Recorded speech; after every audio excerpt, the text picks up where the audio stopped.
صلاة الله والسلام على من أوحي القرآن وأهل بيته الكرام وصحبه ذوي القرآن. صلاة الله والسلام على من أوحي القرآن وأهل بيته الكرام وصحبه ذوي القرآن.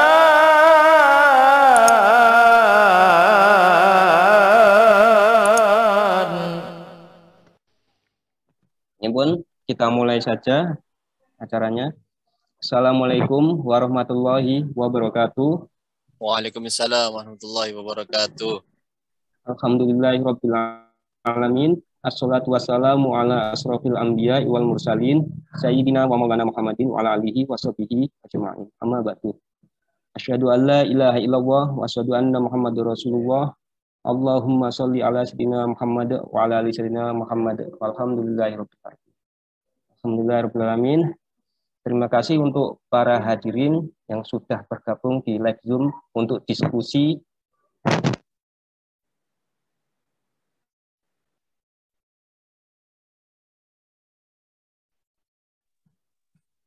Suaranya hilang lagi, Ustaz.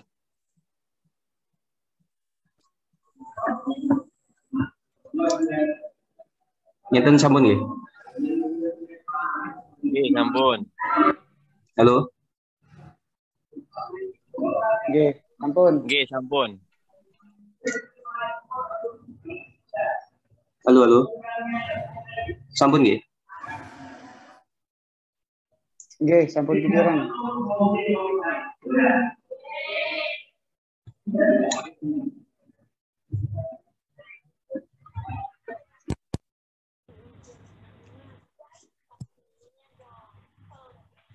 Halo.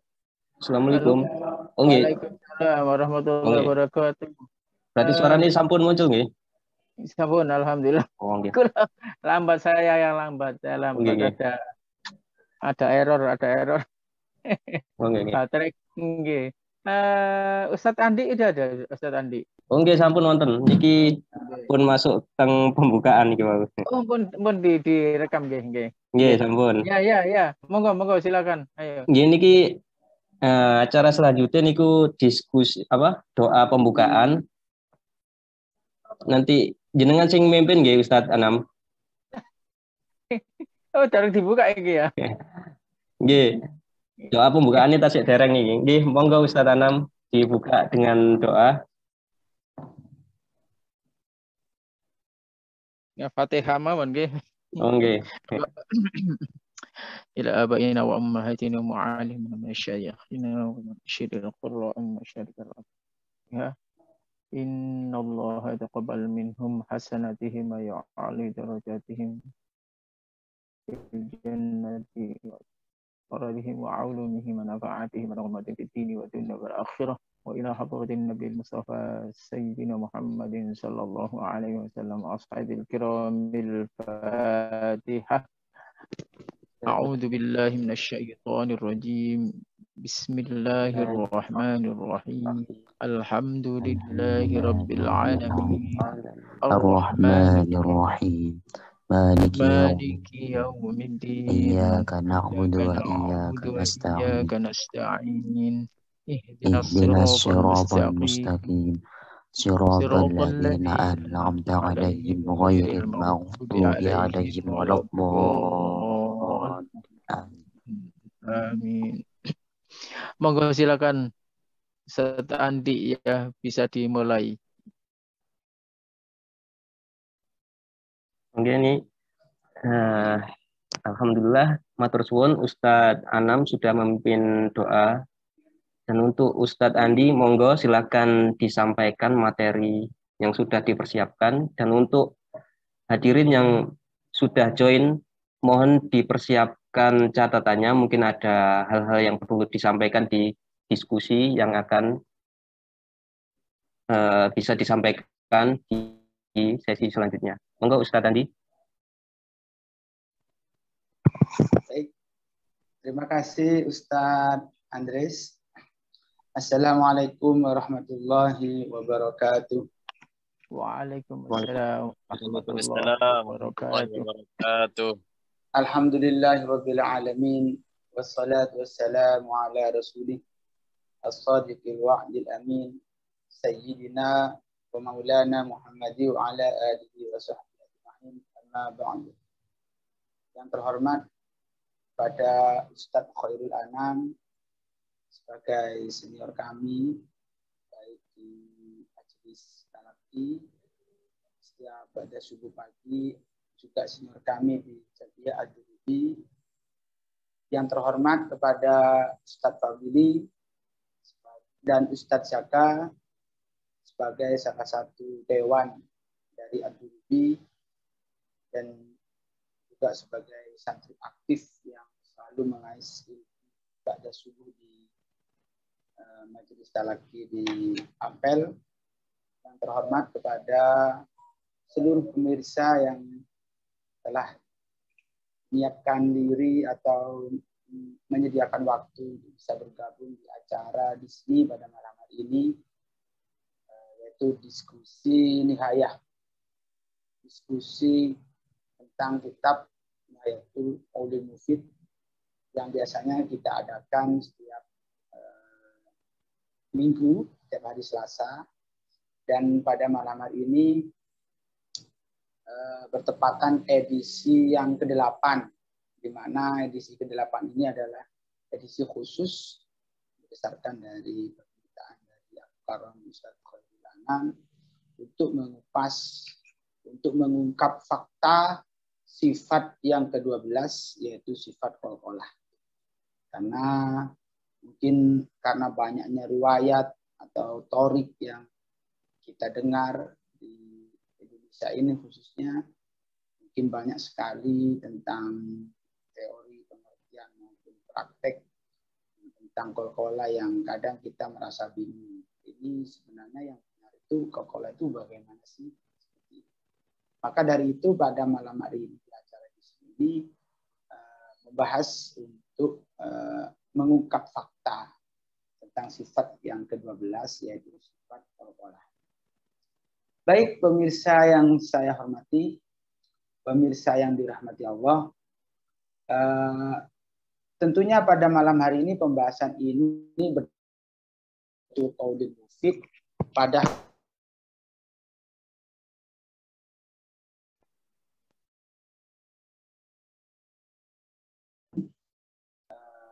karena waktunya juga sangat singkat. Mungkin ketika nanti ada kekeliruan baik dalam pembacaan kitabnya atau mungkin penyampaian kami yang lengkap, itu semata-mata karena keterbatasan saya khususnya. Jadi sebelumnya saya mohon maklum dan mohon koreksinya apabila nanti ada kekeliruan ataupun kesalahan, baik yang karena saya sendiri kurang mengerti atau karena kekhilafan. Baik, pemirsa yang dirahmati Allah, pada malam hari ini dari bab sifat qalqalah yang sempat saya baca di kitab Nihayatul Qaulil Mufid, itu ada 10 poin yang saya serap, yang bisa saya jelaskan pada malam hari ini, di mana 10 poin tersebut saya kirim lewat chat, bisa dilihat di chat ini. Itu ada pertama tentang pengertian, baik secara kebahasaan maupun secara istilah. Terus ada syarat, ada huruf-huruf qalqalah itu apa saja, dan kenapa sih huruf yang 5 itu kok harus qalqalah? Kenapa kok harus qalqalah? Kok yang lain kok enggak? Kenapa? Terus pembagian qalqalah. Terus yang nomor 6 ada cara melafalkan yang benar itu bagaimana sih qalqalah. Terus tingkatan qalqalah. Terus yang ke-8 itu mengapa hamzah yang memiliki sifat dan makhraj yang sama itu kok tidak masuk pada qalqalah. Dan kenapa kaf dan ta juga tidak termasuk pada qalqalah. Dan yang 9 itu bagaimana apabila huruf selain qalqalah itu dibaca ada qalqalahnya. Itu bagaimana. Dan yang terakhir tentang makna qutbu jaddin. Rangkaian huruf-huruf qalqalah itu kan dirangkai dalam lafaz qutbu jaddin. Apa sih makna dari qutbu jaddin? Baik, barusan adalah 10 poin yang akan saya urai berdasarkan keterbatasan pengetahuan saya. Baik, pemirsa yang dirahmati Allah, akan saya mulai pertama kali dari pengertian qalqalah menurut bahasa. Secara bahasa itu kalau kita lihat di kamus, qalqalah itu artinya goncangan. Goncangan itu berarti kalau kita biasanya main-main dulu di desa mungkin pohon supaya bergoncang itu karena kita dorong, baik itu oleh fisik kita atau oleh angin yang kencang sehingga dia bergoncang. Biasanya bergoncang itu cenderung keras daripada sekedar bergerak. Itu seperti kalau udara dan angin kan bedanya, kalau angin adalah udara yang bergerak karena kerasnya hembusan itu sehingga udara menjadi angin. Begitupun juga qalqalah. Qalqalah itu kan secara bahasa adalah goncang. Dan qalqalah secara istilah. Karena yang kita bahas kali ini secara istilah. Kalau secara bahasa kan makna saja. Sedangkan qalqalah secara istilah itu adalah kerasnya teriakan. Jadi kita mengucapkan qalqalah itu keras. Suaranya keras. Di sini diartikan secara istilah itu adalah suara tambahan yang terjadi pada makhraj. Jadi adanya suara tambahan. Poinnya suara tambahan. Berarti ada suara di situ. Yang terjadi pada makhraj setelah adanya tekanan pada makhraj itu. Jadi kalau kita amati secara seksama, kita hayati saat kita melafalkan huruf qalqalah itu kan itu huruf ba, ab, itu kan makhrajnya kan tertekan secara sempurna. Setelah makhraj tertekan sempurna, muncullah suara tambahan. Suara tambahan itulah yang dinamakan qalqalah. Nah, suara tambahan itu terjadinya kapan? Terjadinya setelah makhraj tadi itu tertekan dengan sempurna. Lalu kita lepaskan makhraj itu, misalkan ba, ab, nah bibir itu kan kita contohkan ba karena bibir terlihat. Kalau pakai huruf dal, kalau kita lafalkan kan susah saya menunjukkan lidah saya. Jadi yang paling gampang dari ba. Ketika saya melafalkan ab, itu makhraj saya kan mengatup bibir saya. Ab.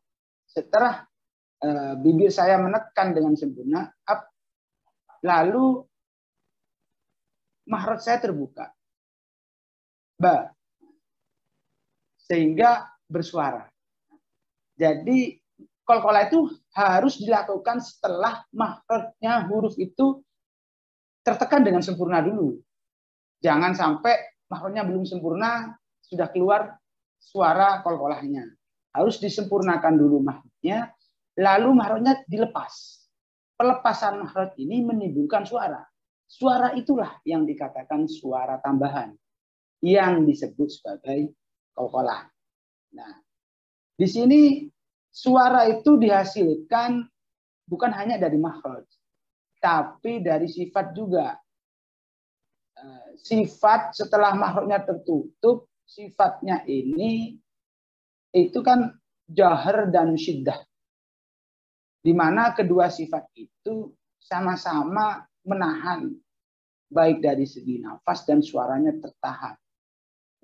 Sehingga ketika suara itu tertahan lalu dibuka, keluarlah suara. Jadi disimpulkan adalah gampangnya qalqalah itu adalah suara tambahan yang timbul setelah makhraj tertekan dengan sempurna, setelah suara atau nafas itu tertahan dengan sempurna. Baru dilepas, keluarlah suara. Disitulah menimbulkan suara yang disebut sebagai qalqalah. Lah, timbulnya suara itu dari gerakannya bibir. Dari tertekannya bibir menjadi terbuka. Nah, itu gerakan. Gerakan inilah yang secara bahasa tadi disebut sebagai goncangan. Kenapa kok bergerak disebut goncangan? Karena dengan dorongan yang kuat. Karena penekanannya kuat. Karena dia bersifat jahar dan syiddah sehingga penekanannya kuat, maka ketika membuka juga dengan dorongan yang kuat sehingga bukan disebut gerakan, disebut goncangan. Itu makanya ada juga dalam secara bahasa ada yang mengartikan qalqalah itu adalah gerakan.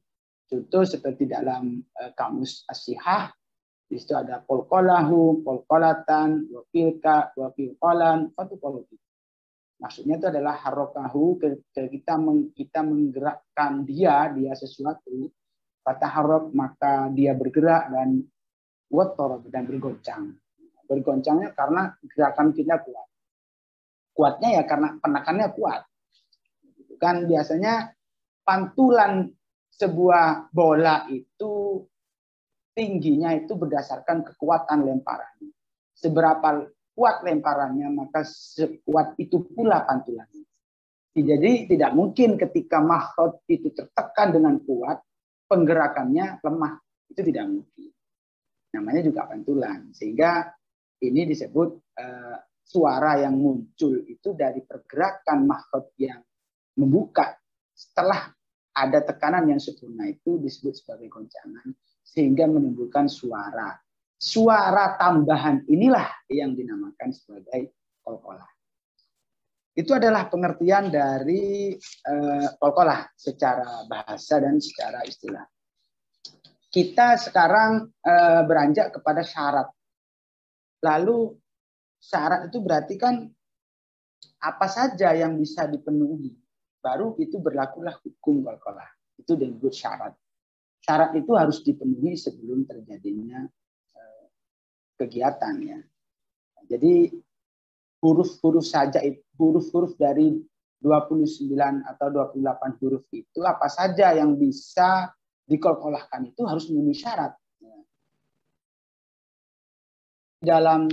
Sudah ada dalam kitab Nihayatul Qaulil Mufid ini diurai oleh Syekh Maki Nasr Al-Jilasi, diurai sebelum mentakrifkan itu diurai kronologinya. Jadi kalau saya baca secara tekstual begini, ya, yushtarotu ya, indal jumhur disyaratkan menurut ulama jumhur, ulama yang banyak dipakai pendapatnya. Itlaqil ismil qalqalati fi itlaq ismil qalqalati ala dzalika sauti zaidi. Jadi qalqalah dari suara tambahan itu yang dinamakan sebagai qalqalah itu disyaratkan itu qawiyan jahriyan, harus kuat dan jahar keras. Bisa babi annahu hasilun bifakil mahfal. Karena disebabkan dihasilkan dari terbukanya makhraj daf'atan dengan dorongan. Ba'da lasqihi lasqon muhkaman. Setelah sempurnanya penekanan huruf secara sempurna. Penggerak. Jadi suara tambahan itu kuat dan keras disebabkan terbukanya makhraj setelah sempurnanya penekanan makhraj itu secara sempurna. Penekanan makhraj dengan penekanan secara sempurna. Lalu keluarlah suara yang keras. Itu syaratnya seperti itu. Syaratnya harus keras. Karena dihasilkan dari terbukanya makhraj yang ditekan dengan tekanan yang sempurna. Syaratnya harus itu.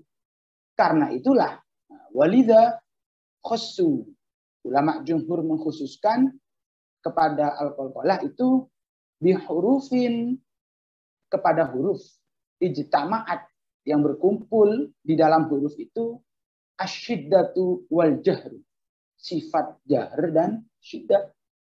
Karena qalqalah harus kuat dan keras, maka itu harus dilakukan atau berlaku kepada huruf yang memiliki sifat syiddah dan jahr.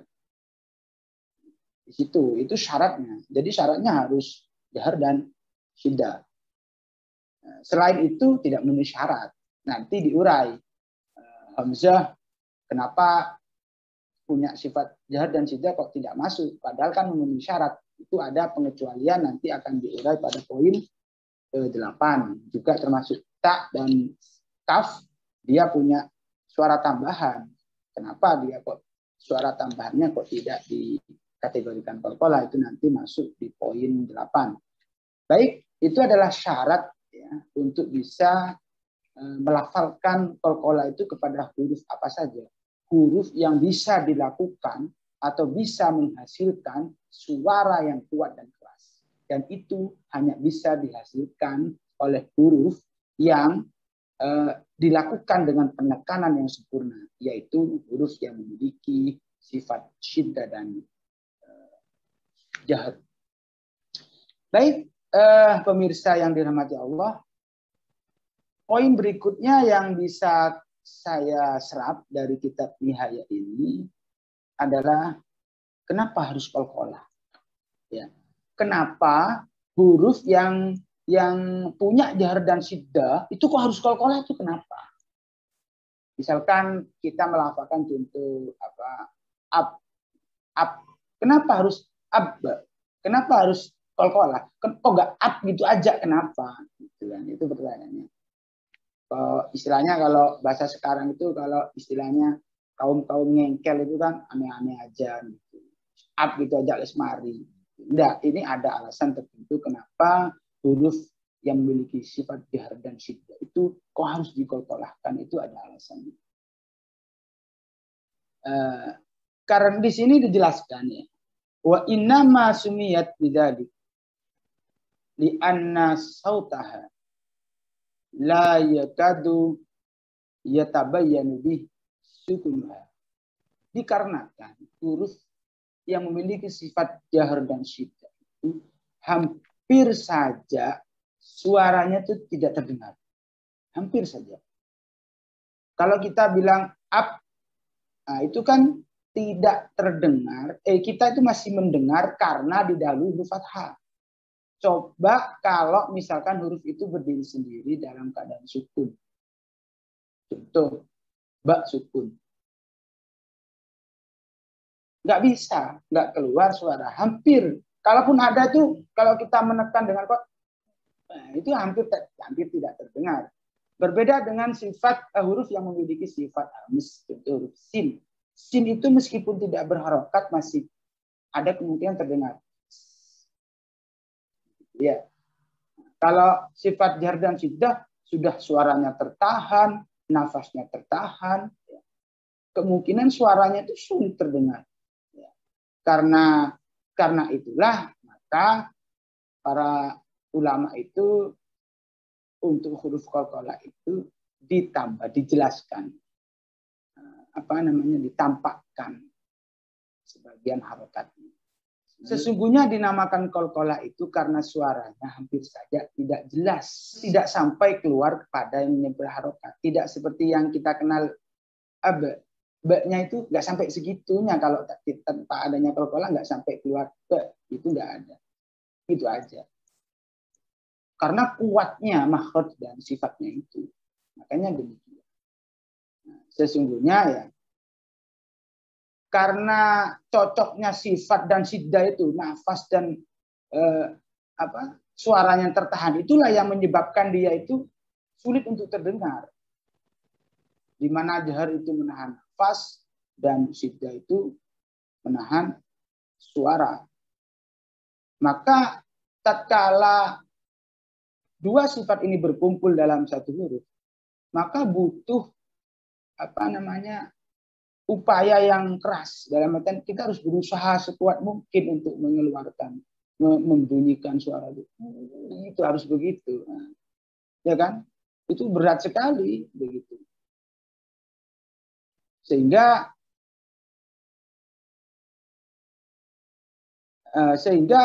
di sini ditambahi diberikan sifat qalqalah itu untuk memperjelas makna.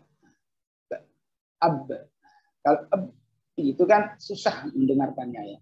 Jadi para ulama memberikan sifat itu supaya jelas bahwa itu adalah huruf ba. Karena jika tidak ditambahi sautun zaidun, jika tidak demikian, lalu bagaimana untuk memperjelas makhraj itu? Ya, di sini ditulis di dalam kitab, laula dzalika lama tubayyinat li'annahu idlaula, jika tidak diberikan suara tambahan itu, lama tubayyinat, itu tidak bisa dijelaskan makhrajnya, hurufnya nggak bisa diperjelas. Li'annahu, karena idzam tana'a nafasu was-sautu, ketika nafas dan suara itu tertahan, ta'azzar, sulit sekali bayanuha, untuk menjelaskan atau memperjelas huruf qalqalah yang 5 itu susah. Makanya diberikan ta'azzara bayanuha malam yutakallaf bil hari amriha alal wajhi madhi. Susah untuk memperjelas makhraj tadi itu jika tidak ya diberikan sifat berlebihan, takalluf ya, dengan memperjelaskan makhrajnya tadi. Di apanya yang takalluf itu, yang diberlebihkan apa? Suaranya, seperti yang sudah didefinisikan dalam secara istilah. Itu adalah syarat, harus syiddah dan jahar. Itu syaratnya. Dan kenapa harus qalqalah? Karena susah, kalau tidak diberikan sautun zaidun itu susah untuk memperjelas huruf qalqalah itu. Baik, untuk poin berikutnya adalah pembagian qalqalah. Qalqalah ini berlaku tidak hanya di ujung kalimat atau ujung mesti akhir surah, akhir ayat, tapi dimanapun saat kita berhenti, akhir bacaan misalnya, di mana kita berhenti membaca lalu bertemu dengan huruf qalqalah, yang otomatis hukumnya kalau di ujung kalimat atau ujung bacaan kan harus disukun. Tidak harus di situ, bisa juga di tengah-tengah kalimat. Tidak mesti di kholaq, tidak mesti di situ, tapi juga bisa di tengah kholaq, wana, seperti itu. Harus bisa kedua-duanya juga bisa diterapkan qalqalah itu. Enggak pandang tempat, dimanapun tempatnya itu qalqalah harus diberlakukan seperti itu. Sehingga dari pembagian ini di sini dijelaskan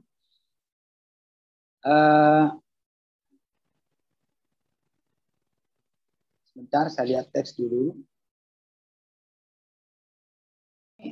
Dalam kitabnya karangannya Imam Al-Mu'inshi, kitab Tafsiratul Murid ya, itu Syekh Mu'inshi itu membagi qalqalah itu menjadi 3. Ini bukan tingkatan qalqalah, bukan.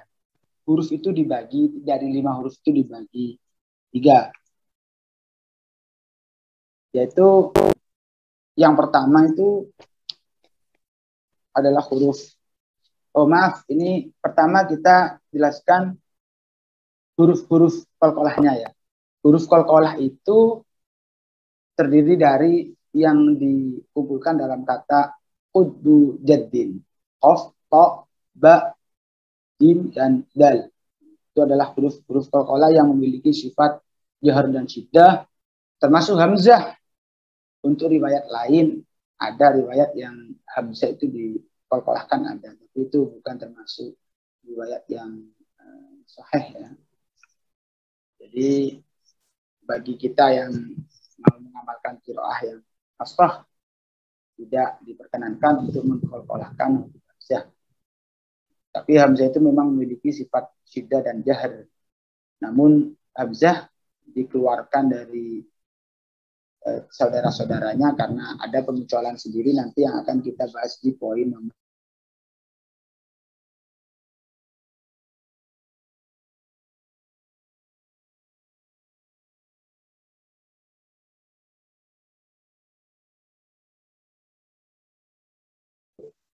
Yang paling tinggi derajatnya itu adalah huruf to.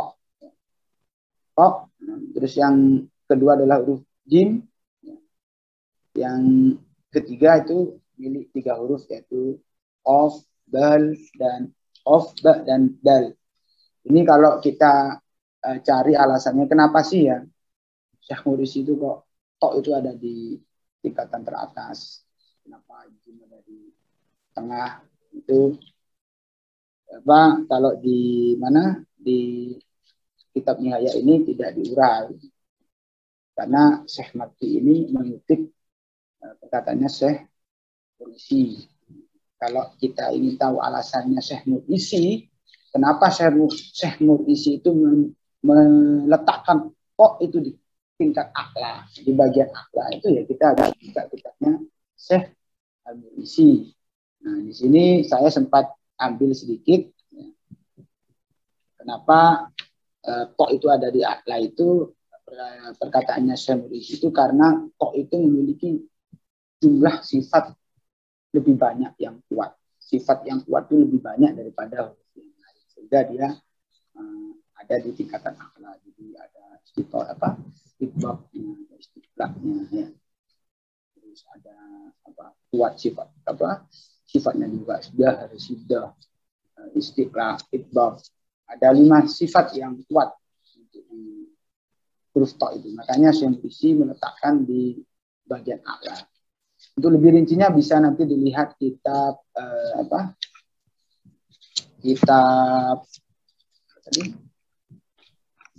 Tabsiratul Murid ya, karangan Syekh Mursi. Itu banyak di online.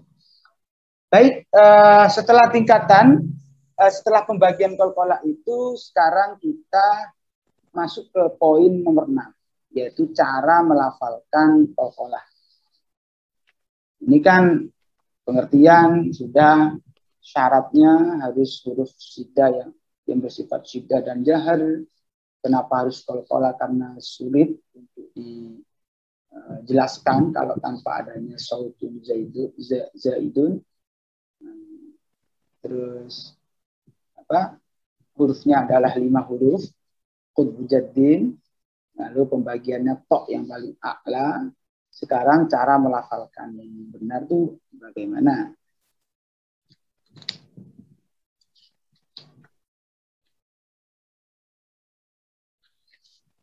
Sebentar saya buka catatan.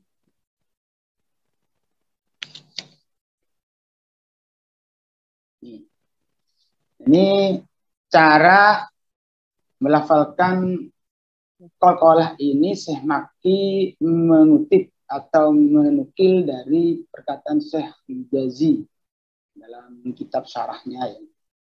Wa tajibu wajib bagi kamu al-mubalaghah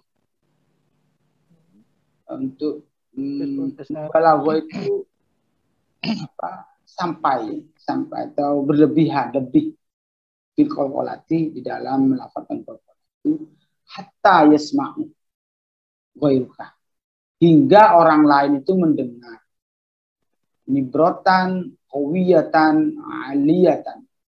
Orang lain harus sampai mendengar suara tambahan itu dengan kuat dan jelas, tinggi, harus jelas, nggak boleh samar. Salah itu, harus ini ibaratnya di sini. Hatta, ini titik poinnya. Hatta yasma'u ghairuka nibratan qawiyatan aliyatan bihaitsu tushbihul harakah. Hingga serupa dengan harokat. Ingat, bukan harokat, serupa dengan harokat.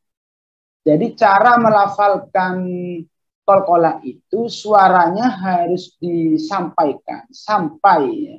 Mubalaghah itu dilebihkan, ditambah suara tambahan tadi itu harus diucapkan, harus mentok istilahnya atau sampai ya, lebih ya, hingga terdengar orang selain kamu.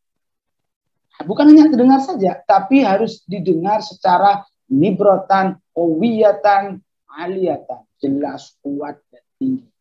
Tapi ada batasnya. Bihaitsu tushbihul harokat. Sekiranya serupa dengan harokat. Serupa dengan harokat. Ini nanti harokatnya seperti apa? Itu kita bisa diurai setelah ini. Sudah jelas saya rasa ya, cara melafalkan harus dipantulkan dengan jelas dan kuat. Tapi jangan sampai seperti harokat. Bihaitsu tushbihul harokat. Serupa dengan maksudnya ini perkataan Syekh Hijazi. Harokatama qabla. Seperti harokatnya huruf yang ada sebelumnya huruf qalqalah. Tatabi'u al-harfu ba'da sukunihi kama huwa kalamu Syekh Hafidhullah naklan anil kutubil mutabak. Ini ada poin juga nih. Wa tatabi'u ya. Al-harfu ba'da sukuni. Suara yang tambahan tadi itu mengikuti setelah sukun. Harus setelah sukun. Jangan sampai sukunnya enggak terrealisasi dengan baik. Ya. Wa tatabi'ul harfu ba'da sukunihi.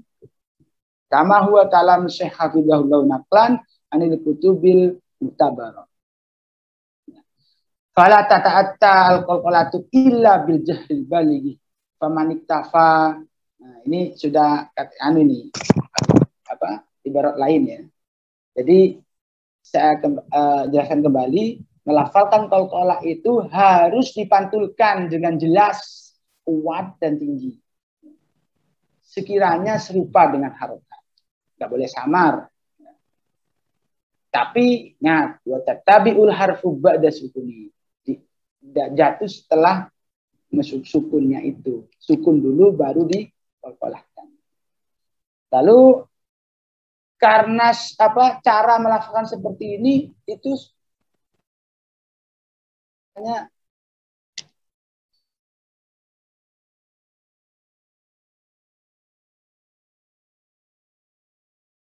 Allah itu menukil dari kitab Muktabar itu mengatakan qalqalah itu tidak bisa ditunaikan kecuali dengan jahar. Harus keras. Ya. Tidak bisa. Harus keras. Bahkan ya, famanitafa bi isma'i nafsihi. Lam yattabi ta'rifal jahri nafsihi.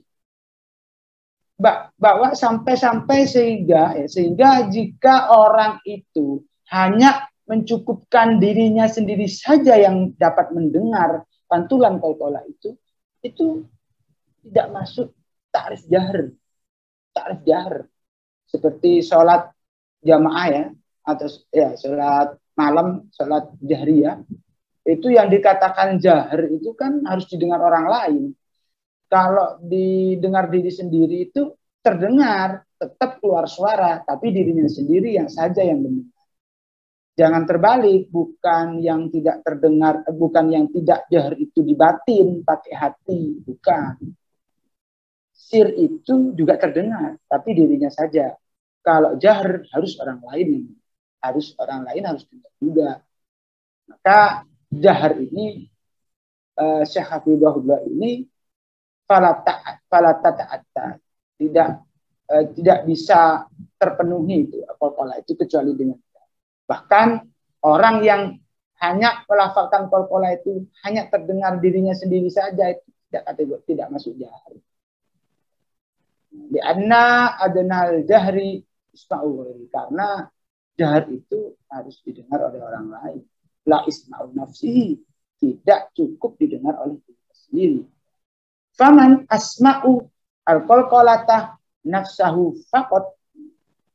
Maka barang siapa yang memperdengarkan qalqalahnya itu terhadap dirinya sendiri saja, la yuqalu innahu atabil qalqalah. Tidak bisa disebut orang yang memenuhi qalqalah. Dianggap tidak melaksanakan qalqalah itu. Wa innama yuqalu innahu tarkul qalqalah. Justru di situ dikatakan sebagai orang yang meninggalkan qalqalah. Jadi apabila kita membaca qalqalah itu tidak sampai didengar orang lain, itu kita belum memenuhi haknya huruf 5 huruf tadi, sehingga kita kurang lengkap sifatnya tidak ditunaikan satu, yaitu qalqalahnya. Fahuwa, maka tidak menunaikan sifat qalqalah ini lahnun, itu sebuah kesalahan. Salah itu, tidak bisa kalau kita mengatakan, kalau kita mengacu pada kitab ini terus mengatakan, oh, buat lain, tidak bisa. Bahwa itu sebuah kesalahan. Itu adalah cara melafalkan huruf qalqalah. Baik, kita melanjut ke poin berikutnya, yaitu adalah marotib, tingkatan. Tingkatan qalqalah ini plus, ini kebetulan di sini di kitab ini Syekh Maki menyisipkan komentarnya. Jadi setelah Syekh Maki ini menukil, ini adalah kelebihan dari Syekh Maki. Syekh Maki ini dalam rangkai kitab itu tidak mendahulukan pendapat pribadi, tapi dia lebih banyak menukil. Kalau kita ingat ya, kalau skripsi itu kan ada bab 2. Bab 2 itu landasan teori. Jadi sebelum kita membahas itu teori-teori dari berbagai buku kita harus cantumkan. Karena tidak diterima kalau skripsi itu hanya pendapat pribadi. Istilahnya kalau bahasanya anak muda sekarang, lu siapa? Lu siapa kok ngasih pendapat? Ini padahal Syekh Maki yang alimnya begini masih tidak mendahulukan pendapat pribadi. Dia mengutip-ngutip dari beberapa divisi yang lain, rujukan-rujukan yang lain, baru setelah dia mengutip takrif ya yang diambil dari Kamus As-Sihah, terus tentang syarat tadi, terus banyaknya huruf qalqalah tadi, kenapa harus dibaca qalqalah, terus huruf qalqalahnya apa saja, terus dibagi tingkatannya apa, bagian-bagiannya bagaimana, terus cara melafalkan itu bagaimana, hukumnya ketika tidak dipenuhi salah satu sifatnya bagaimana, kalau qalqalahnya tidak dipenuhi bagaimana. Setelah landasan teorinya seperti itu, di sini disebutkan oleh Syekh Maki wal hasil, kesimpulan ini Syekh Maki yang menyimpulkan wal hasil annal qalqalah sifatun lazimatun. Berarti dengan demikian qalqalah itu sifat yang tetap, dalam artian tidak mau tidak harus diberlakukan. Atau di sini kalau saya melihat ini saya sedikit agak langka juga nih sama Syekh Maki. Syekh Maki aja belum mengedepankan pendapat pribadi. Ini saya bukan berpendapat, hanya memahami. Jadi bisa jadi keliru ya. Memahami yang dimaksud kesimpulan dari Syekh Maki wal hasilu annal qalqalah sifatun lazimatun itu dikarenakan qalqalahnya huruf 5 itu lahir dari sifat jahr dan siddahnya. Sehingga sifat qalqalah itu selalu melekat kepada huruf yang 5 itu. Makanya Syekh Maki mengatakan annal qalqalata sifatun lazimatun li hadhil ahrufi al-khamisati. Itu sifat yang tetap, menetap pada huruf itu, melekat. Tetap hurufnya di situ, gak bisa berubah. Kapanpun harus ada itu sifat qalqalah itu pada huruf 5 itu. Sehingga ya lakinnaha di sini akan tetapi ada peringkat-peringkat kekuatan atau tingkatan qalqalahnya. Tadi kan dijelaskan bahwa qalqalah itu harus jahr, terus disebabkan dengan sifat yang siddah dan jahr melekatnya dengan sempurna sehingga gerakan pelepasan makhraj dan pelepasan suaranya juga harus keras. Akan tetapi tingkat kekerasan itu berbeda. Ketika qalqalah itu merupakan sifat yang tetap melekat kepada huruf yang 5 itu, otomatis kan harus kuat toh qalqalahnya itu. Akan tetapi lakinnaha itu berbeda-beda tingkatannya. Fil mauqufi alaihi aqwa. Dalam keadaan wakaf itu lebih kuat. Minha fi sakini alladzi lam yuqaf alaihi. Daripada yang diwakaf, daripada yang sukun tapi tidak dalam keadaan wakaf. Itu harus lebih kuat. Seperti itu. Wa fil mutaharrik. Sedangkan di dalam huruf yang berharokat itu qalqalatu aidon. Ada qalqalanya juga menurut Syekh Maki ini.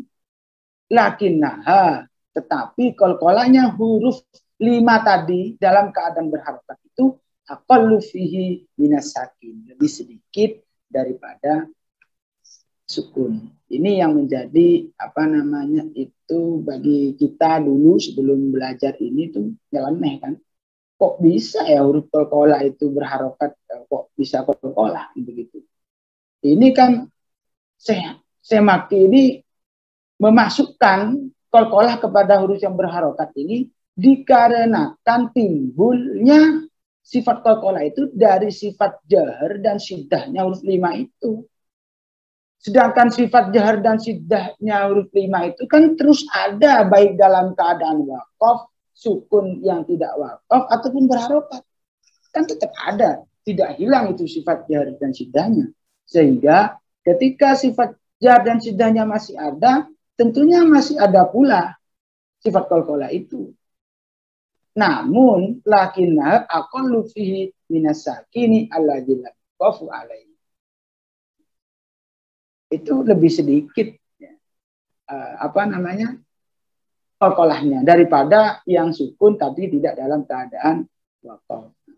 Ini li'anna ta'rifal qalqalati biijtima'i syiddati wal jahdi. Karena pengertian dari qalqalah itu adalah kumpulnya syiddah dan jahar. Begitu. Jadi nggak salah Syekh Maki mengatakan seperti ini. Ini sangat ilmiah sekali. Pendapat Syekh Maki ini berdasarkan referensi-referensi yang sudah dikutip dari berbagai ulama. Sempat tadi saya dapat masukan dari Al-Ustadz Tawili yang sudah meneliti, ternyata Ustadz Fadili menemukan di dalam kitab Nihaya ini Syekh Maki itu merujuk pada 24 macam kitab. Bayangkan, paling kalau kita skripsi paling bukunya cuma 5. Ini Syekh Maki 24 kitab.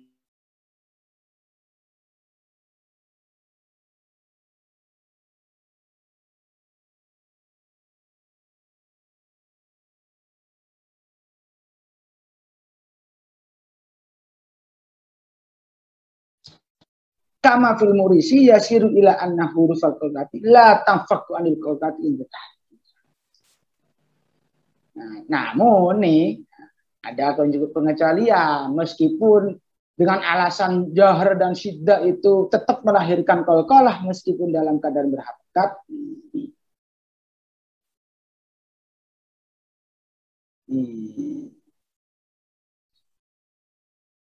Mana tadi?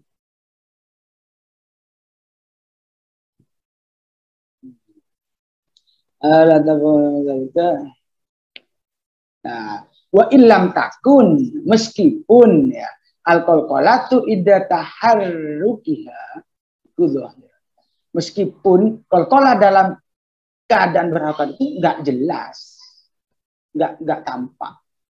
Jadi ini kan, jadi ini istilahnya pendapat yang netral, bisa kanan bisa kiri. Loh kok bisa kalau harokat itu kok memiliki sifat qalqalah? Loh iya, kan syiddah dan jahar, tetapi nggak tampak. Sama aja dong dengan yang mengatakan berpendapat bahwa qalqalah itu hanya dalam keadaan sukun. Karena kalau dalam keadaan berharokat kan nggak tampak. Sehingga ulama lain mendefinisikan hanya dalam keadaan sukun. Kalau berharokat itu nggak tampak, berarti ya nggak ada qalqalahnya berarti kan begitu. Jadi ini menurut saya politis sekali sebenarnya ya. Pandai sekali berangkai kata di sini. Karena dia Syekh Maki ini mengutip perkataan yang ilam takun qalqalah inda taharrukiha zahiratan itu kok bisa mengatakan Syekh Makki itu kok mengatakan nggak jelas di saat harokat apa pendapat pribadi? Oh tidak, Syekh Makki itu sangat hati-hati sekali. Dia juga mengambil referensi lain, ya ini kama fil murisi dia syiru ila, mengambil dari kok apa pendapatnya mengurisi lagi itu. Luar biasa sekali Syekh Makki, Masya Allah. Dan ini juga disandingkan juga dengan kama anna harfail gunnati wa huma an-nun wal mim la yakhluwani anil gunnah. Sama halnya seperti huruf mim dan nun. Itu punya sifat guna. Tapi tidak tampak saat berharokat. Meskipun dalam berharokat itu tidak menghilangkan gunahnya, tetap ada gunahnya. Ya, wa illam tabhar, meskipun tidak tampak. Ya, sama dengan guna. Itu ada guna cuma nggak tampak. Qalqalah juga begitu. Sama ada qalqalah cuma nggak tampak. Seperti itu. Ya, ini Masya Allah. Ini perkataan Syekh Makki ini sangat luar biasa sekali ini. Beruntung sekali kita yang malam ini bisa diskusi nihaya ini. Semoga ini bisa menjadi berkah bagi kita semua dan menambah ilmu tentang ilmu Al-Quran dan semoga semuanya bermanfaat. Baik ya. Dengan demikian, dengan menggunakan pendapat yang mengatakan berharokat itu masuk pada ada qalqalahnya juga meskipun tidak tampak. Tabidzalika tabayyana anna maratibiha salah satu. Maka dengan demikian dapat dijelaskan bahwa tingkatan qalqalah itu ada 3. Memang saya lanjutkan dulu wahdi al-qalqatu ba'duha asyaddu min ba'din. Nah, di mana qalqalah ini sebagian itu lebih kuat daripada yang lain dan yang lain tentunya lebih kurang kuat sehingga kalau kita mengacu pada pendapat yang pernah kita dengarkan qalqalah hanya ada qalqalah kubro sama qalqalah sugro. Kubro adalah ketika waqaf di akhir kalimat diwakafkan, bisa waqaf, ketika sugro itu ketika di tengah, ya. Ini di bawahnya sugro ini yang berharokat. Ada lagi yang mengatakan ada 4 ya marotibnya, yaitu ketika tasdid. Ya. Ketika tasdid itu akbar, yang wakaf dalam keadaan wakaf bertasdid itu akbar. Kalau yang wakaf tapi tidak tasdid itu kubro. Kalau yang yang sukun tapi tidak wakaf itu suro. Yang ini di bawahnya suro, ada 4 ya. Namun berbeda pendapat. Ada yang mengatakan yang tasdid itu nggak masuk marotib karena di mana-mana tasdid itu memang diam. Itu kita bisa lihat nanti di kitab Al-Mizan ada dijelaskan juga bahwa tasdid itu nggak masuk karena yaitu tasdid itu diam. Baik, itu adalah marotib ya, tingkatan yang didasarkan oleh pendapat Syekh Makki, simpulan Syekh Makki tadi. Sekarang kita beranjak kepada mengapa hamzah itu tidak masuk pada qalqalah, sedangkan dia memiliki sifat jahar dan syiddah. Ya. Ini di sini dikatakan karena hamzah itu ketika melafalkan itu nih orang Arab, ulama mengatakan, kalau kita mungkin berbeda penilaiannya karena kita tidak memiliki lahjah Arab ya. Orang Arab itu mengatakan hamzah itu seperti orang muntah.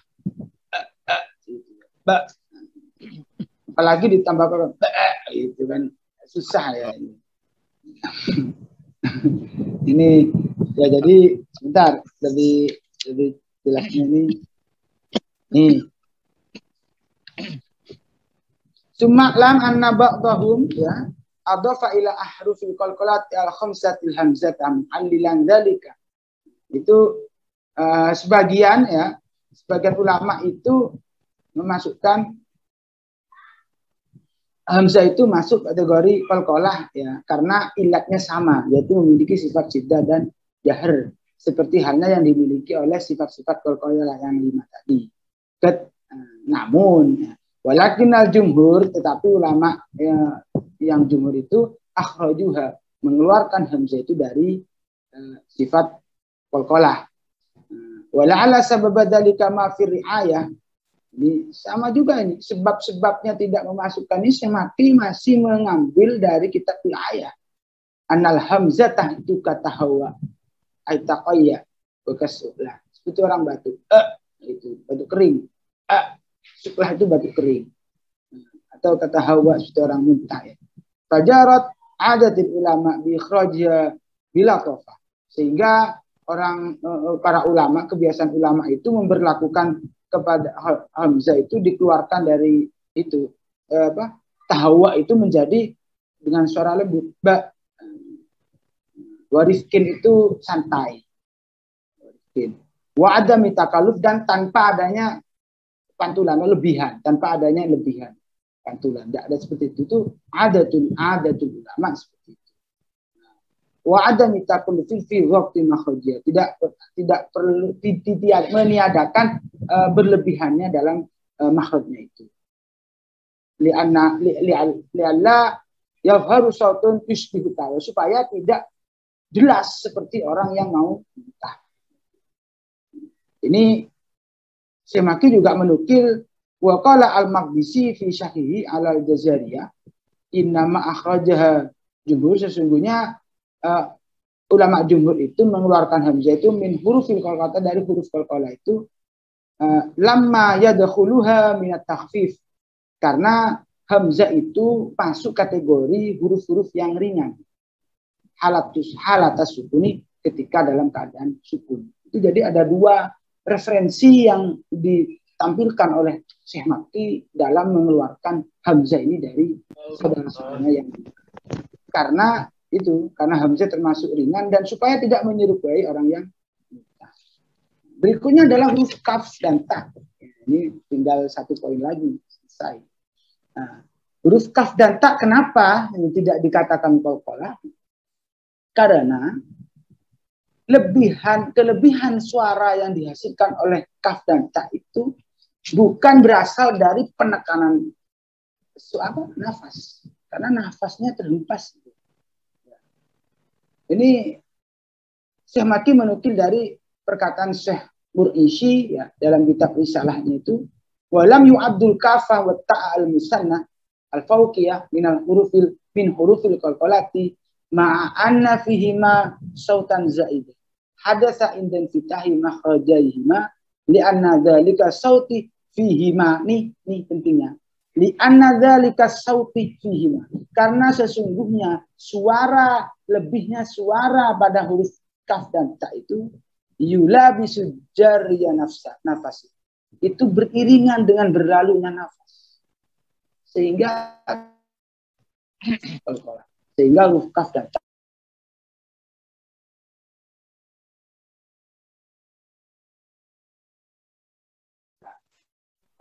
yang terakhir, poin yang ke-10 adalah tentang makna qutbu jaddin. Ini ada yang mengatakan qutbu jaddin, ada yang mengatakan qutbu jaddin, tapi yang lebih masyhur itu pakai dhamma. Qutbu jaddin. Qutbu bermakna poros ya. Jaddin itu bermakna kabilah. Jadi pokok ya. Qutbu itu pokok, jaddin itu kabilah. Jadi pokoknya kabilah. Istilahnya wong tuane, orang tuanya para kabilah. Jadi istilahnya Pak RT lah, kalau dalam RT itu Pak RT itu pokoknya kabilah itu. Kepala suku istilahnya begitu. Nah, kebetulan ini saya pribadi, pendapat saya pribadi yang sebenarnya nggak pantas saya berpendapat. Tapi karena ini hanya sekedar kata-kata qutbu jaddin, saya berani mengatakan bahwa mungkin ulama dulu itu sangat jeli sekali ya mengistilahkan atau merangkai kata yang memiliki sifat jahar dan syiddah itu dirangkai menjadi qutbu jaddin yang bermakna pokoknya kabilah. Itu huruf qutbu jaddin itu kan kumpulnya huruf-huruf yang kuat, keras ya, syiddah dan jahar. Ini pokoknya huruf itu ada di qutbu jaddin ini. Baik. Terima kasih, demikian penyampaian dari kami. Sebelum dilanjut ke sesi diskusi, sebelumnya saya sampaikan bahwa apa yang saya sampaikan ini hanyalah permulaan dalam acara resmi ini, bukan semata-mata saya menjadi seorang pembicara layaknya di seminar atau bahkan seperti seorang guru yang mengajari muridnya. Mohon maaf sekali lagi tidak seperti demikian saya pribadi di sini hanya menyampaikan materi, membacakan sebagai bentuk mengawali diskusi ini. Karena pada acara inti pada acara diskusi ini adalah acara diskusi. Yang dari diskusinya inilah kita bisa saling berbagi. Saya mendapat dari para audiens dan para audiens bisa dapat dari saya dan para audiens. Baik, demikian penyampaian dari saya atas segala kekurangan dan kealpaan atau kehilapan saya, baik dari bacaannya atau dari segi pemahaman. Mungkin juga ada pemahaman atau penyampaian yang tidak sesuai dengan tekstualnya kitab ini. Saya mohon maaf yang sebesar-besarnya dan mohon maklum, serta tidak lupa saya mohon koreksinya guna untuk memperbaiki dan meningkatkan improvement kemampuan dan keilmuan saya. Baik, terima kasih dan demikian dari saya. Wassalamualaikum warahmatullahi wabarakatuh. Waalaikumsalam warahmatullahi wabarakatuh. Terima kasih untuk Ustadz Andi sudah menyampaikan materi Kokolah tadi yang luar biasa lengkap, nggih. Dan mungkin sesi selanjutnya bisa dibuka dengan sesi tanya jawab, nggih, atau diskusi lah. Untuk hadirin yang sudah mempersiapkan pertanyaan ketika mendengarkan materi tadi, bisa langsung open mic dan disampaikan ke Ustadz Andi langsung. Monggo. Ya, untuk waktunya ini kami beri waktu sampai 11 menit ya. 11 menit, oke. Monggo untuk hadirin. Kira-kira ada yang mau bertanya?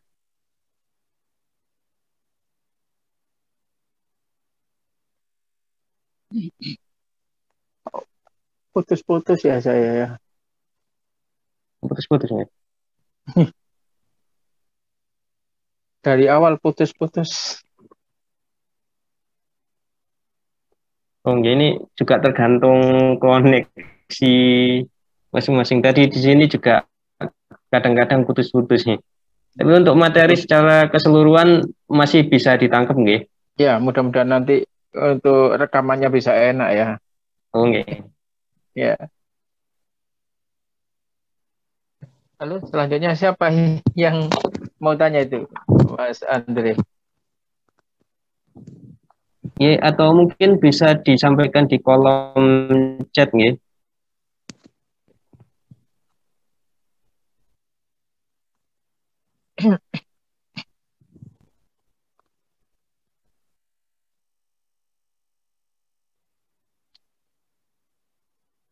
Assalamualaikum.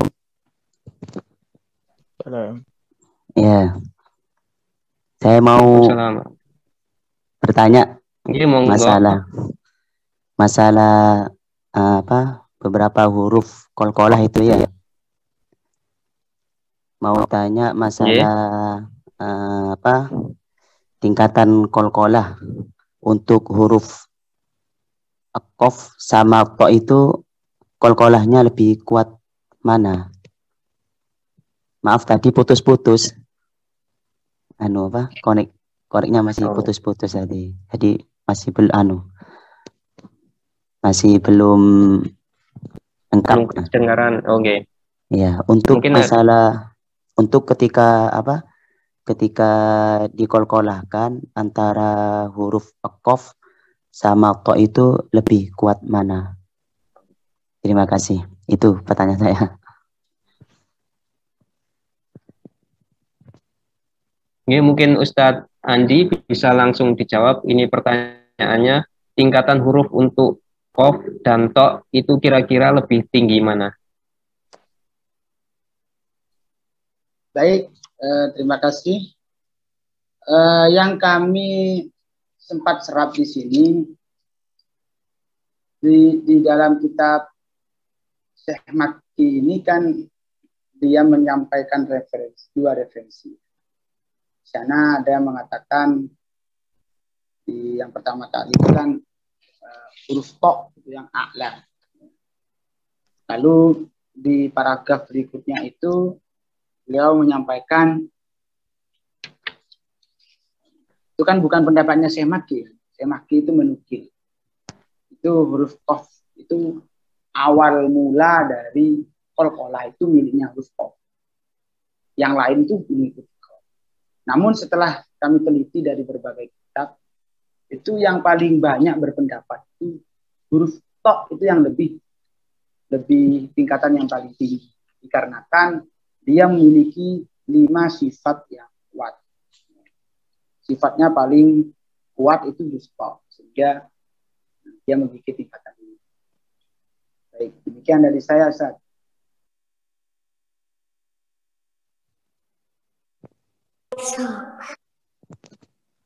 Untuk pertanyaan selanjutnya, Ustaz. Oke. Untuk masalah tadi kan itu kan tingkatan qalqalah yang kuat antara qaf sama to. Sekarang mau tanya yang tingkatan bawah seperti huruf dal, jim sama ba. Itu apa ketika bersandingan dengan harokat-harokat itu apakah terpengaruh qalqalahnya, suara qalqalahnya itu? Oke, terima kasih Ustaz. Mohon jawabannya.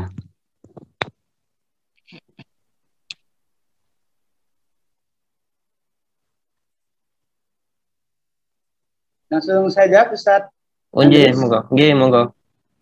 Baik, terima kasih. Di sini kan setelah diurai ya, ini juga terdapat referensinya ada pada kitab Al-Mizan halaman 79 itu huruf qalqalah itu dari ada yang memiliki sifat idbaq, istiqla dan istifal. Itu yang tingkatan pertama yang paling kuat itu adalah to karena dia memiliki sifat istiqla dan idbaq. Sedangkan huruf qaf itu tidak memiliki idbaq, hanya punya istiqla saja. Sedangkan ba, jim dan dal itu tidak punya istiqla, istifal semua tiga-tiganya. Nah, demikian terhadap pelafalannya itu tidak mempengaruhi terhadap menyerupai huruf yang sebelumnya atau tidak. Itu tentang kuatnya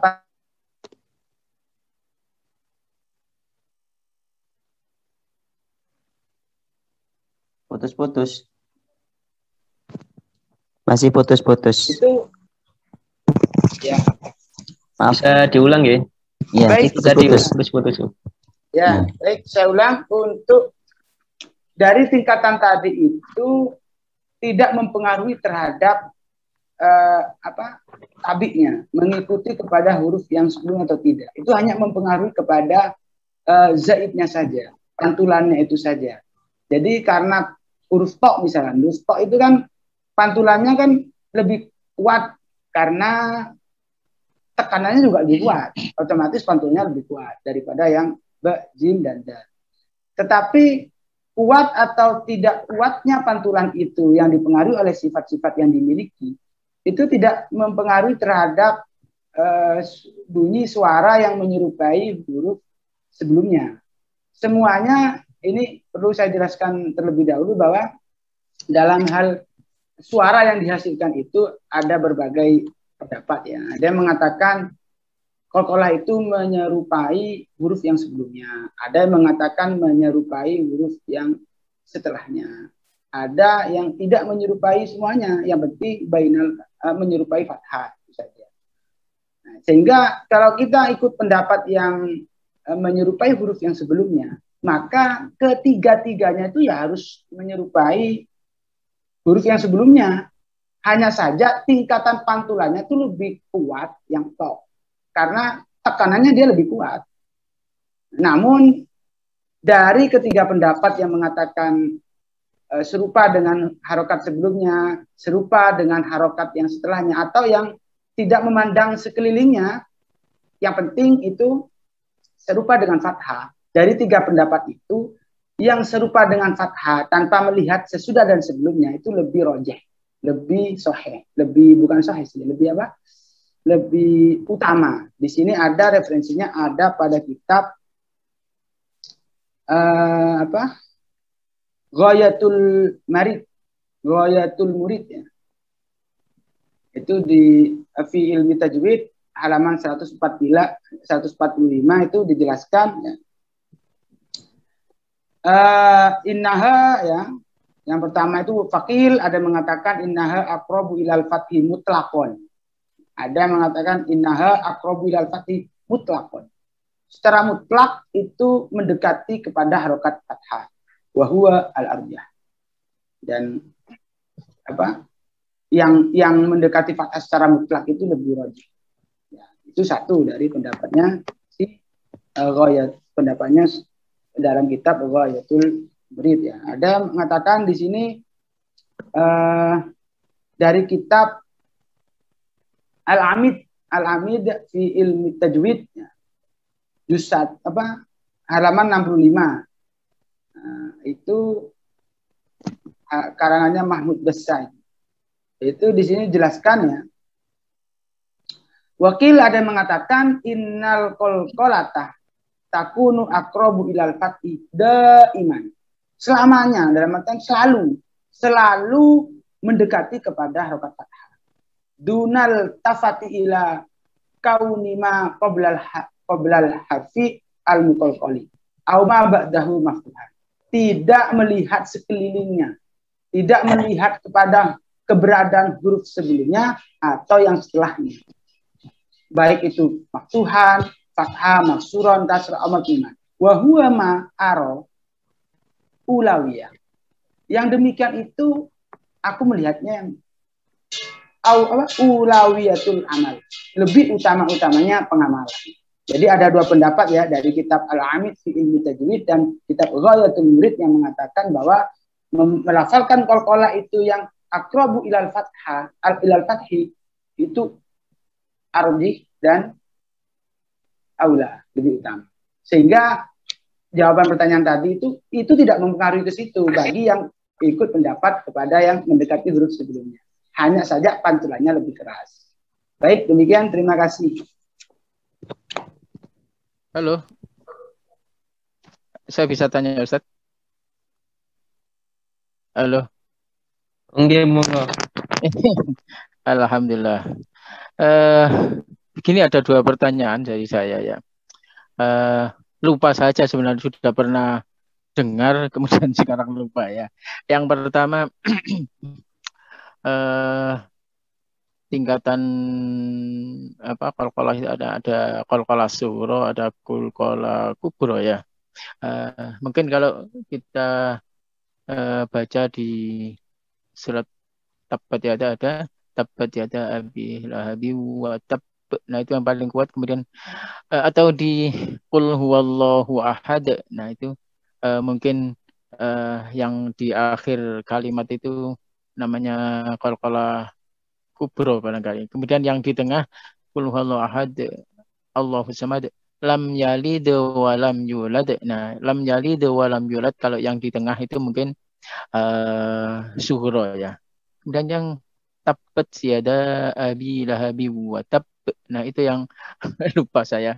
Kemudian lagi ini juga pernah saya dengar, saya baca, cuma sekarang lupa referensinya di mana. Itu jadi untuk qalqalah yang di tengah kalimat seperti Qul huwallahu ahad Allahu samad lam yalid wa lam yulad. Lam yalid wa lam yulad. Nah, itu apa ini khilaf atau tidak ya? Ada yang mengatakan lam yalid wa lam sehingga di dalamnya menimbulkan hamzah, lam yalid wa lam yulad sama lam yalid wa lam yulad. Atau jadi sukunnya itu seakan-akan kalau di dalam bahasa Jawa dipepet ya, dipepet itu itu huruf itu ya. Lam yalid wa lam yulad sama lam yalid wa lam yulad. Nah, itu memang apa ada khilaf apa tidak. Itu saja saya kira poin yang ada dua poin. Yang pertama tentang istilah tadi, kemudian yang kedua tentang apa itu ada khilaf atau tidak. Gitu aja. Terima kasih. Silakan Ustadz Andi dijawab. Baik, Ustadz Andi, monggo bisa langsung dijawab. Baik, terima kasih. Wah, ini sebuah penghormatan bagi saya ini. Ada pertanyaan dari senior ini. Baik, ini mohon maaf Ustadz, apa yang saya jawab ini hanya sebatas pengetahuan saya. Mohon koreksinya.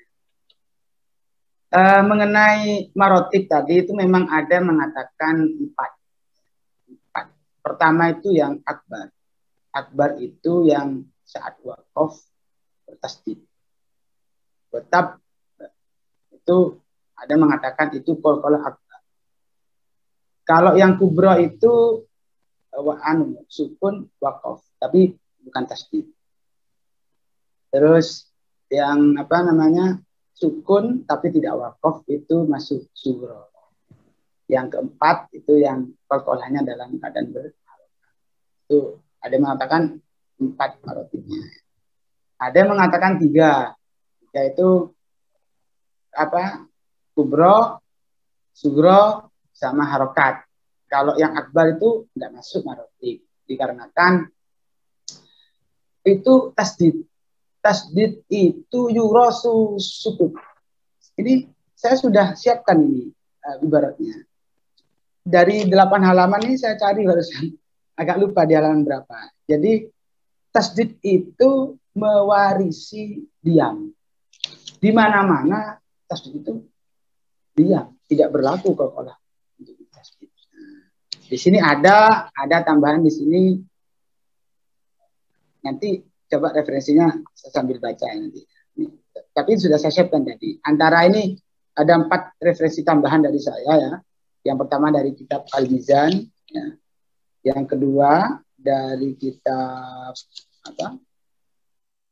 Al-Amid, yang ketiga dari kitab Al-Wayatul Murid. Ada 3 tambahan kitab referensi di sini yang lebih jelas.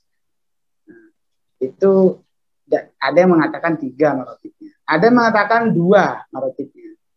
Cuman kubro dan sugro. Dikarenakan yang harokat itu ya nggak masuk karena kan lam yuzhar.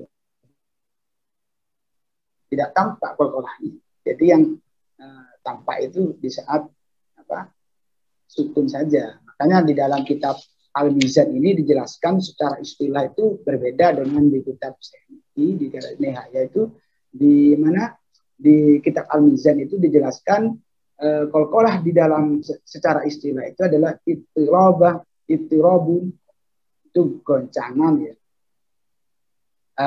Ittirabul makhraji ya, goncangannya makhraj indan nutqi ketika mengucapkan bil harfi dengan huruf sakinah yang bersukun.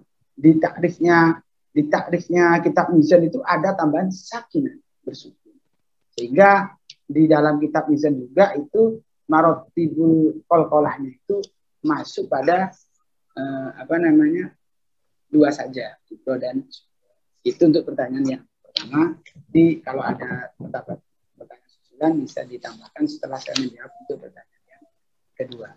Untuk yang kedua, untuk bunyi hamzah. Beberapa referensi yang saya dapat. Kalau yang secara tertulis itu dari kitab Nihaya ini sendiri. Kalau kita hayati saja, itu kan sautun zaidun, suara yang bertambah. Suaranya saja, bukan makhrajnya. Suaranya saja yang bertambah. Terus yang kedua itu suaranya itu sibukul harokat, menyerupai harokat. Jadi masih lebih tinggi harokat daripada kan hanya menyerupai, berarti kan bukan harokat. Ya, kalau sampai berbunyi hamzah, berarti kan makhrajnya bertambah. Kalau hamzah kan kita ketahui makhrajnya dari pangkal. Jadi kalau paring, organ tubuh kita yang bernama paring di tenggorokan bagian pangkal itu tidak menyempit, kan tidak mungkin berbunyi hamzah. Kalau sampai berbunyi hamzah berarti kita sudah memerankan melibatkan faring bagian pangkal tenggorokan itu dalam bunyi suara qalqalah itu. Sehingga bukan lagi suara yang bertambah, tapi makhraj juga. Itu sudah menyalahi definisi dari kitab Syekh Makki sendiri. Apa? Menurut dari Syekh Makki, dari kitabnya Syekh Makki. Syekh Makki mengambil dari referensi kitab-kitab yang lain. Itu dari kitab Nihaya. Dari kitab Al-Mizan di sini dijelaskan juga ada beberapa, ini yang menarik sebenarnya. Ada beberapa kesalahan yang sering terjadi dalam kita mengucapkan qalqalah yang harus dihindari itu. Itu salah satunya ini yang nomor 2. Apa sih? Ini kan babnya itu adalah alwanun minal lahni asyai'i indal qalqalah. Beberapa macam kesalahan yang sering terjadi ketika mengucapkan qalqalah itu. Yang nomor 2 itu khotmu sautil qalqalah. Khotmu itu kan khatam ya. Khatam itu kan akhir. Mengakhiri sautul qalqalah. Suara qalqalah itu bi hamzatin sakinatin. Dengan hamzah yang sukun. Wadihatin yang kuat, yang jelas ya. Syadidatin yang kuat. Majmuratin kan yang keras. Hakada seperti ini. Ahad. Nah ini ada contohnya. Ini kalau saya perlihatkan di kamera ya. Mungkin kurang tampak ya ini di bagian akhir ini, nah, ini ada lafaz itu dalam contohnya itu sampai ditulis hamzah ahad. Jadi secara di dalam kitab Nihaya itu menyalahi takrif. Diperjelas lagi dalam kitab Al-Mizan, salah satu macam-macam kesalahan dalam melafalkan qalqalah adalah khotmu sautil qalqalati bi hamzatin sakinatin. Itu salah. Itu jawaban dari saya. Dan untuk ibarat ini, ibarat apa namanya? Ibarat yang tadi saya lupa ini ada di buku sambil baca, nanti saya bacakan kalau belum ditutup. Kalau seandainya sudah ditutup, nanti di dalam rekaman sebelum dipublish dikasih kayak subtitle ya.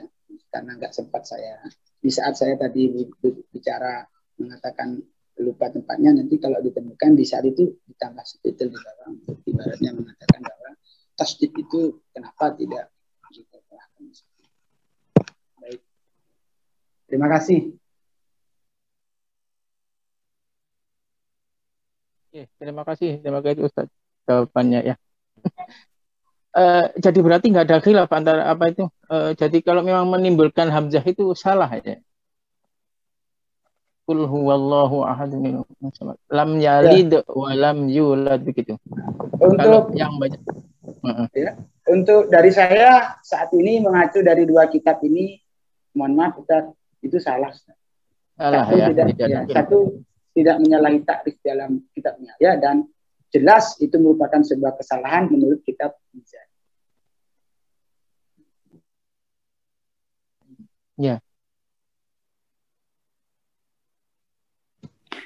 Assalamualaikum. Waalaikumsalam warahmatullahi wabarakatuh. Iya, monggo. Menyambung dari Ustaz Khairul.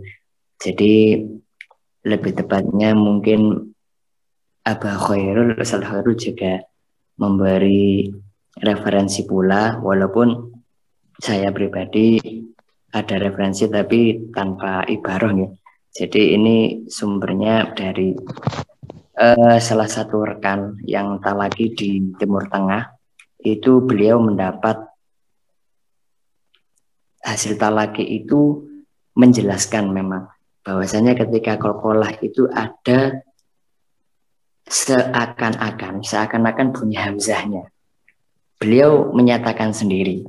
Tapi di satu sisi ketika beliau talaki kepada syekh yang lain, itu tidak menampakkan hamzah. Kesimpulan yang beliau dapatkan, ya memang secara periwayatan karena dari riwayat, dari berdasarkan talaki itu, musyabahah itu, kedua-duanya memang memakai seakan-akan ada bunyi hamzah, satunya bersih tanpa adanya hamzah. Itu berdasarkan hasil dari riwayat talakinya seperti itu. Itu mungkin tambahan dari saya juga belum bisa menambahkan ibarat yang lebih dari kitab mana, mungkin bisa menjadi sebagai pembanding saja, sebagai pembanding kepada Ustadz Andi juga kepada seluruh asatidz yang hadir di sini. Ngoten nggih, tambahan saya dari menambahkan dari pertanyaan Abah Khairul Anam. Ngoten Abah Khairul Anam tesun nggih. Nggih, terima kasih. Nggih.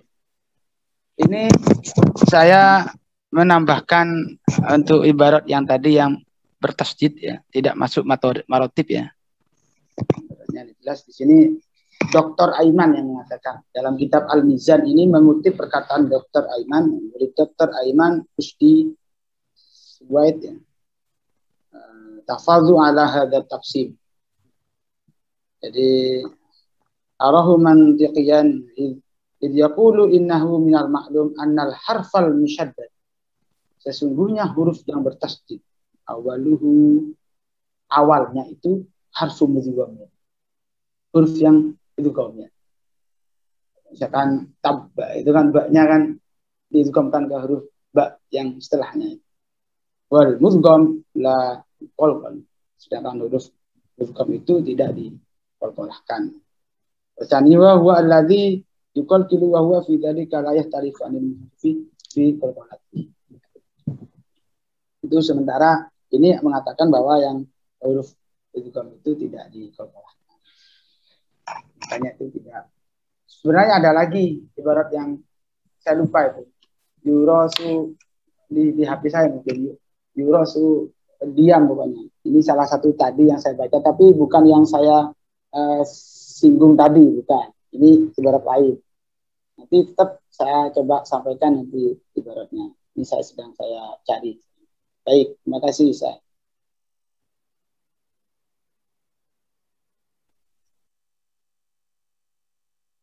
Baik, mungkin ada pertanyaan terakhir. Kalau misalkan tidak ada, langsung kita tutup. Soalnya ini sudah lebih 15 menit ya. Iya.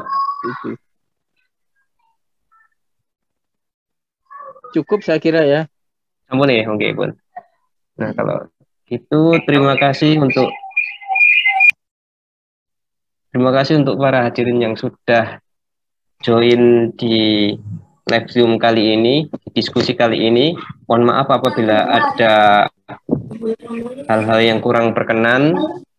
Saya mewakili Ustadz Andi, Ustadz Anam, dan yang lainnya. Mohon maaf apabila ada kesalahan-kesalahan yang sudah kami lakukan. Mungkin Ustadz Anam bisa memimpin doa penutup ya. Ya, baik, marilah kita akhiri pertemuan kita ini dengan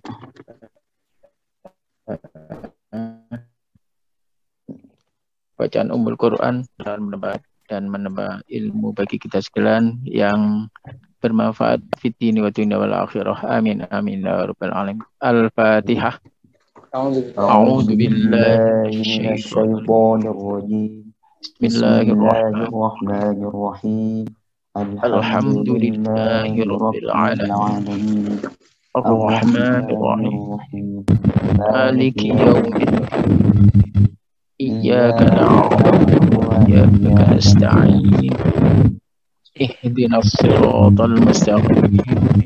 Siratal ladzina an'amta 'alaihim ghairil maghdubi 'alaihim.